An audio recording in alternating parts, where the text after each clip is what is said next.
Hi, Alison. One of the subjects we deal with all the time is retirement. Is it possible in a short period of time to talk about the things that we are most concerned about and want to bring up to our clients? Oh, yes, I'm supposed to say yes. Re- Retirement in all its glory and all of its baggage is kind of the cherry on the top of your life sundae. The quality of your retirement will be one of the last things you remember, and we take it seriously at Sage to help you make it as wonderful as you can imagine. Certainly. One of the things that my parents personally talk about a lot is the risk that's associated with lifetime income.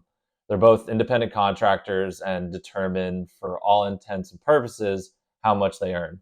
We keep close track through their financial plan and how they're doing in meetings and looking over their goals and have that all calculated out because pensions are becoming increasingly rare. You do not find them at any normal job nowadays. Individuals, along with Social Security, make up the better part of retirement income. And let's face it, not having guaranteed income for many retirees is a top financial concern. And since stock market, bond market, and real estate are not categories that guarantee their income, if someone needs guaranteed income, we turn to a vehicle like an annuity. Many people talk about outliving their income. It's one of the most famous topics, even if they're very well off, not well off. Everyone asks that same question. They're worried about what that's categorized as longevity risk, is the official term for it. I know that we try to balance longevity risk by using a multiple stream of income approach and program whereby we allocate portfolios for near term, intermediate term, and long term financial needs, not just one or the other. And that reminds me that inflation has now come back to settle comfortably among us, and we need to be concerned about inflation risk. Well, let's talk about inflation risk. Um, we used to talk about decreased purchasing power, i.e., in 1900 you could buy a loaf of bread for less than 5 cents. I actually, this is really embarrassing to admit, but I actually could go to the movies for a dime when I was a kid.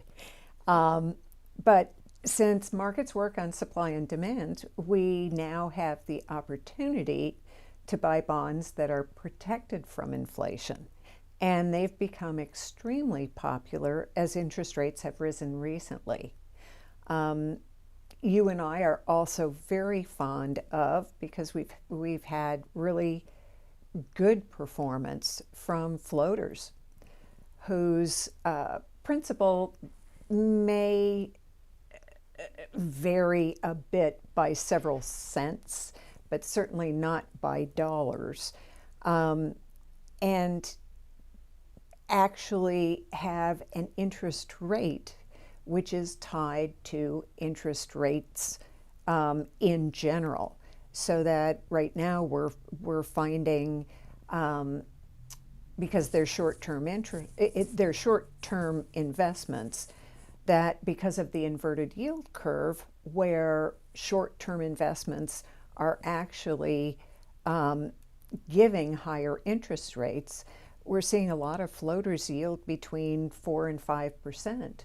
Whereas if you went out 30 years to a 30-year treasury, you couldn't get even 5%. One of the things that we have found is that people are particularly reluctant to talk about long term health care, which is one of the risks of living longer than you had originally anticipated and living far more expensively than you have ever anticipated. No kidding. None of us wants to face our mortality. And this is just about as fun a conversation as I've had for a long time.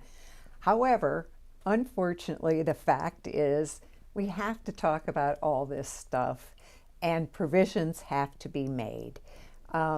We encourage our clients to be covered and do the best we can to nudge them along.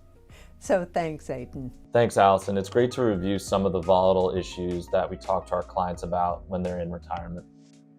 A pleasure.